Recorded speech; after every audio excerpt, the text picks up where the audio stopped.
What's up, everybody? This is the Man of Steel, Mike Verna, and you are listening to the 3 Count Podcast. I knew that she raised one icon. All of your hate won't change none. Welcome everybody to another great edition of the 3 Count Podcast. Now entering the ring. I totally fucked up my own intro. I'm your host, Clipper Red Dog Miller, but I am the only one here today because the rest of my crew is off. I let them off. It is what we do. Anyway. So this is the 3 Count Presents Now Entering the Ring, which means one thing for you. We have a special guest. You have seen this man all over CLW, Cactus League Wrestling, and you may have even known him as the Devil's favorite bounty hunter, or as he says, the Devil's bounty hunter. This is the man, Jason Dredd. Hey man, what's going on? Hey, I'm excited to have you on, man, especially, former military, or actually you're still active duty as of... I am.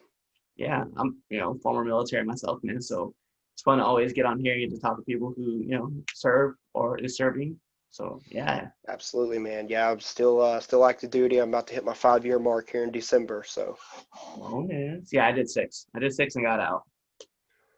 Tell you awesome, dude. That's what I joke about, right? You do just long enough just to get in and just enough to know, like, yep, it's not for me, man. So absolutely. It was one of those things. God, my camera's like all messed up. This is the first one I actually played with it, where it's like live on the air. Anyway, so why don't you tell us a little bit, man? Who is Jason Dredd?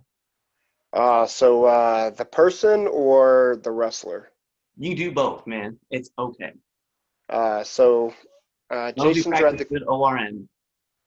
What's that? As long as we practice good ORN. All right, sounds good. All right, so basically I started my training about a year ago under Gino Told You So in Albuquerque, New Mexico. I trained with Roland Steele, as you interviewed him last week. Yep, friend of the show. Yeah, so I made my debut match at CLW, as you mentioned, against Rick Luxury and Gino Rivera. I went on to face Gino in a triple threat match, also against Roland Steele. And now I'm just working my way around the country, trying to get as many states in as possible. And honestly, man, I just like to hurt people. If I'm being honest. Right on. One of the things that I asked Roland, and he was very open about this answer. How did your chain of command take it when you had to go to them and tell them, like, hey, I need special permission to be a pro wrestler? So funny story. I actually I started a couple weeks before Roland did, and I think, let's see, how did it work out? I told them what I wanted to do, and they were like, "You want to do what?" And like my immediate supervisor, and I was like, "Yeah, I want to train to be a professional wrestler." They're like, "Can't you get hurt from that?" I'm like, "Yeah, absolutely." I'm like, "Well, we don't really know. This is like lower chain level." So I was like, "Look, you guys can approve people to do MMA, kickboxing, skiing, stuff like that. Like we got a guy that has broke his collar twice skiing, and he still gets approved. I think that you can approve me as well." And so that basically kind of went up, and I had a couple people come to me and like, "You're going to be a wrestler, huh?" I was like, "Yes, I'm going to be a professional wrestler." Like, come on, it's not that big of a deal. Like, come on. But everybody has since we started, they've been pretty open about it. I'd say that the majority of my support actually comes from my job. I get asked about it almost every day, or somebody makes a comment and they say that they're going to body slam me and stupid stuff like that. But I find it enjoyable because that just means that they're following me and that they are behind me regardless of their own personal feelings about it. Right. I mean, there's nothing better than having like your own unit support you. I know that, like, even when I made my announcement, because I just started training in January, so I trust me, I'm well aware. All my friends had. I was actually, by the time this airs, it'll be kind of old news, but I went into my surgeon because I had a lower abdomen injury, and everybody was like, what happened? Or like, it's Miller. What do you think happened? Everybody's like, oh yeah, it's Miller. But I get it, man. So especially when you have to go through that, you had to go all the way up to the commander, and your commander just kind of looks at you like, yeah, I don't know if this is a smart move. Yeah, it was a very fun conversation. I will say that it was very interesting. You had a little sign tab on. Did you? So like for me, like I had to get special permission to do mixed martial arts. So Hmm. I knew that. Yeah, And you same were thing. fun. High Yep, risk activity forms. high risk, and they love to have those little sign here sticker tabs. And I remember walking in with my paper and handed it to my commander, and he was just like, "You want to do what?" And I was like, "I want to fight people." Like, hey, you guys don't let me do it here, so Can't punch my NCO, so I want to go punch somebody else. yeah. Yeah, so I mean that's awesome, man. But so like what I guess like what inspired you to get into the business, and then what drives you to keep pushing into the business? So initially, a lot of people will say that there was one match or one moment where they were like, yeah, that's what I want to do. For me, it wasn't really like one match or one moment. It was just it was more of a combination of things, and you can't really see my hands because I talk with my hands a lot. It was just a combination of things, uh, culminating from the time that I was about 6. So I got into wrestling a little bit late, but and I tell the story everywhere. My great grandmother. Let me preface this by saying I grew up in the Mid South, just south of Memphis. So Oh yeah. you can't really talk about wrestling without bringing up Memphis, right? So my great grandmother was a huge wrestling fan. Uh, like she was 86 when she passed away, and she passed away full kayfabe. Like, yeah, if that tells you anything. So I remember she got to a point in where her health had degraded so much that she couldn't get out of bed. And I went to visit her. She lived right down the road from me. I got in bed and I was sitting next to her, and Friday Night SmackDown was on. And I remember I was 6 years old at the time, but I still remember this very vividly. I'm looking at the TV, and I have no idea. I'd never watched wrestling before ever, and it was Mr. Kennedy versus Scotty 2 Hotty in SmackDown, and I was like, "Wow, this is cool." And my 86-year-old grandmother looks over at me. She goes, "He's really whipping his ass, huh?" So from then on, I was hooked. It was like crack to me at that point. I was like, I want to watch this. Like, I want to learn about it. And so I did. I started watching it religiously. Around 2012, I kind of fell off a little bit. Didn't really watch it that much. Got back into it after I got married and moved out on my own. I got back into it. Started going to some shows here in Albuquerque where I was introduced to the one and only Gino Told You So. Uh, and there was a couple of schools here at the time, but I didn't have the money for it. I was a married airman, senior or A1C, no money, and too much to do. So I didn't really pick it up until last year whenever Gino opened up his own school. And I guess what drives me now is that, I haven't always been in the best shape. I haven't always done things that are for me. And this is going to sound really selfish, but I do it for me because I've told myself plenty of times growing up that this is something that I'm going to do. This is what I want to do. If I quit now, then I'm just going to fail myself like I always have.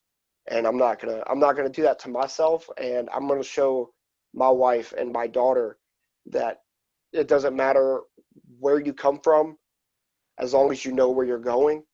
And as long as you stay on that path, you can achieve anything that you want. And I know that sounds corny, it sounds terrible, but it's the truth. And honestly, as you should be familiar with, because you were prior military, mental health is a big deal.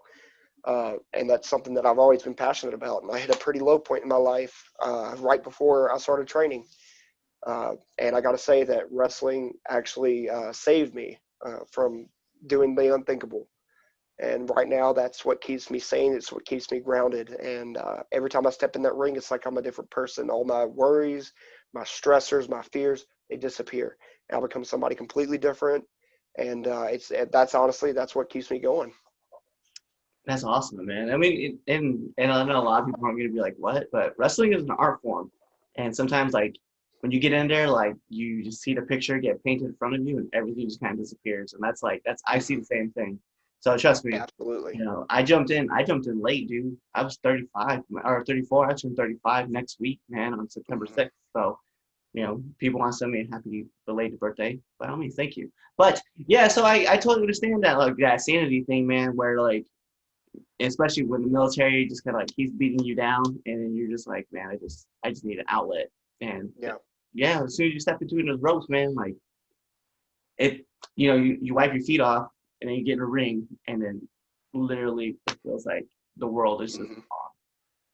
Exactly. Exactly. So, man, my other question for you, man, is, you've been in the business for about a year. So let's pretend like you're in a time machine and we go 5 years into the future. Where do you see yourself at? Ooh, that's a tough one. 5 years from now. So honestly, I see myself as one of the most undeniable people on the indie scene, if I haven't already made it. And you just should know what I mean when I say make it. Obviously, that's everybody's ultimate goal is to make it. Uh, but even if I don't, man, I still hope that I'm traveling the world, not just in this region, the Southwest region, but I'd like to go and break into my hometown area of the East Coast and Canada. I want to go to Europe and wrestle. And honestly, man, like I don't know where this road is going to take me. I'm just along for the ride. It's a good thing about like the like military mentality is that like you just like hurry up and wait, but then like, Absolutely. you're adaptable to like everything that gets thrown at you. So you're right. It's great though, man. It's cool to see that someone just like you're driven, you're focused, and but you're also living in the moment. You know what I mean? And that's a Absolutely. thing to do. Um, so besides like living in the moment, man, like what advice would you give to up and coming wrestlers? Ooh, stick with it. The first day of practice is always the hardest. Um, and I gotta say, there's times where everybody thinks like, man, is this really for me? But I guess just keep an open mind and understand that wrestling is subjective. It's not for everybody. You don't know if it's for you until you've really gave it a try. What does the bearded lady say? Try it 3 times or something like that, where it's like the first time it doesn't really count, the second time is a maybe, and the third time to see if you really like it. So yeah, man, like a lot of people, they hit that first bump and they quit, and it sucks because you see a lot of guys come in that have a lot of potential and they don't stick it out. Um, I'd like to say just stick it out as long as you possibly can, and make sure you're doing the right thing, whether it is for you, whether it's not for you. Just make sure you make the right choice. Man, you can not preach that anymore. I've seen like I actually started. I remember when I first started training. The first week I was there, there was like maybe like 10 people. The next week there was like 35, and I was like, oh man, how am I ever gonna learn to do anything in this ring? And then like the next week there was 7, Yeah. and I was like, okay, like this is where we're at, Yep. That happens a lot. man. So then tell me a little bit. I mean, what's been the hardest part about wrestling between your CDCs and ring psychology? Like, what's tougher? Ring psychology for sure. Ring psychology, honestly. My CDCs were pretty basic, and I knocked them out as quick as possible. Uh, just because like I was fresh out of tech school, so I knew everything, quote, knew everything, and just blazed through them as fast as possible.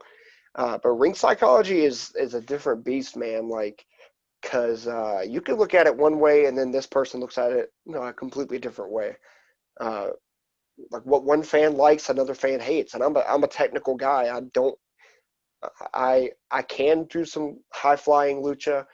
I prefer more ground based style wrestling, but a lot of people don't like that. A lot of people don't like the Regals. They don't like the uh, let's see who else, the Malinkos. They don't like that anymore. They want the spot monkey, spot spot spot spot spot, which is fine. Uh, but you have to appease to like everybody, and like I said, what one person likes, this person hates. What this person thinks is a great match, this person thinks it sucked. So I think that aspect of it has always been kind of difficult for me to grasp. I'm working on it, thankfully. But yeah, I would definitely say ring psychology is, it's a different beast. Yeah, I trust me, man. Like, besides going to like my trainer and all the YouTube videos that I watch and all the film study that I have. Like, yeah, it's intense. And I was one of those guys, man. Like in my career field, when I was in the military, we had 3 CDC volumes, and you're supposed to complete them in 6 months. And then they attached another one on top of us, like right towards like right before I got out. They attached another CDC to us, and I was like, I'm not doing this. So Oh God. I definitely, yeah, I was a wave maker for the right and the wrong reasons. Like I did it because I knew what I could get away with, but then I also didn't push that hard because I was like, yeah, pick and choose your battles, man. Yeah. Are you familiar with do what your stripes can handle? Yeah, yeah. Absolutely. I was a, I got out as an E4. For those who don't know, it's a senior airman. Before Mafia for life. Yeah, I called it. We were joking about it. We called it Chief Senior Airman of the Air Force. Oh. I wasn't in that long. I was 6 years. I was only E4 for Yeah. it was like 2 years, something like that. I don't remember.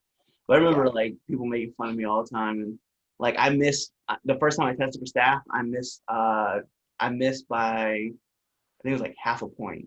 I think I missed. Ooh, I missed it by 10. Oh damn. We'll see where I'm at this year. Yeah, the next year, the score I got the year before would have got me staff the following year, and I missed it by like I think I missed that one by 0.17. So I was like, I'm done. Jesus. I don't want to try this anymore. I understand that. Yeah, man. So tell us about like, where do you plan where's one of the big places that you want to go wrestle at? Let's see. Well, I think New Japan, Ring of Honor, and AEW would all be, especially AEW, I feel like would be a good fit for me. I'm a smaller guy, so I full respect for WWE, obviously. Love to work there, but I feel like for me personally, AEW would be like my heaven, just because I am a smaller, more technical guy, and you see a lot of different styles in AEW or even NXT. Places like that give you a little bit more freedom to experiment with styles and stuff like that. So you don't have to be a big, humongous Braun Strowman, to get over or get booked and stuff like that. So talking about big companies, it's definitely somewhere like Ring of Honor, New Japan, or AEW. Now, is there a guy in each of those promotions, let's go ROH, New Japan, and AEW, that you would want to work with? Let's see. I think the first thing that comes to mind with AEW has got to be Shawn Spears. I met him in person, and I've seen him work like in person at a CLW show, and he's a very impressive guy, and I would love to work with him one day. Yeah, I'm trying not to get chopped by that man. Yeah, you should hear it in person if you haven't. Have you seen? Do you watch the episode? I know we're gonna plug another show here, the Chris Van Vliet show, right? I haven't. So Chris Van Vliet interviewed Shawn Spears, and he got in a ring with him and Tyler Breeze. I don't know if you know, but they have their own wrestling school called Flatbacks, and man, like Van Vliet took 20 chops, 10 students, 2 chops apiece, and then took 2 more from Tyler Breeze and Shawn Spears, and Oh, jeez. brutal, just brutal. No, thank you. But it was so awesome at the same way. Yeah. But yeah, man. So that kind of wraps up for like this kind of question part that we have. But we do have what's called the 10 count questions, man. So I'm going to ask you a series of questions. It's just rapid fire, first thought that comes to mind. So are you ready? Yeah, I think so. Hopefully. All right. Put on the imaginary timer. Bing. And our first question is: Batman or Superman? Batman. Friday night, what are you doing? I'm probably sleeping. Last show you binge watched? Korra, Legend of Korra. Oh, right on Netflix? Yeah. Yeah, I'm just getting ready to check that out. Hogan or Macho Man? Macho Man. All right, man. You're on a deserted island. You can only take 3 things. What are those 3 things? Ooh, a raft, a lighter, and a tent. There you go, man. That's what you need. Favorite cartoon? Avatar: The Last Airbender. Let's go. I'm in with that. Favorite drink? Dr. Pepper. Right on. Coke or Pepsi? Coke. Okay. Sting or Undertaker? Ooh, that's a tough one. Undertaker. All right. And my favorite question to ask every single person that comes on our show: favorite curse word? Can I say it? Yeah. I'll say fuck a lot. That's what you're supposed to say, right? I mean, as a Okay. military person, that's like drinking water, man. It just flows right out. Yeah, it really does. All right, man. Well, that does for like this 3 count part, man. 10 count questions. So just let all of our people know where they can find you. So you can find me on Facebook at Jason Dredd. That's JASONDREDD. I also have a YouTube channel under the same name. I'm also on Instagram at Jason Dredd Official. I also have a Pro Wrestle Tees at ProWrestlingTees.com/Jason Dredd, where you can pick up this badass shirt. All right. Also sell stickers and backpacks right now. So you can find me at any one of those. Just shoot me a friend request, and yeah, let's get to know each other. That is a badass shirt, though. I'm not gonna lie. Thank you. Yeah, dude. I love the shirt. It's amazing.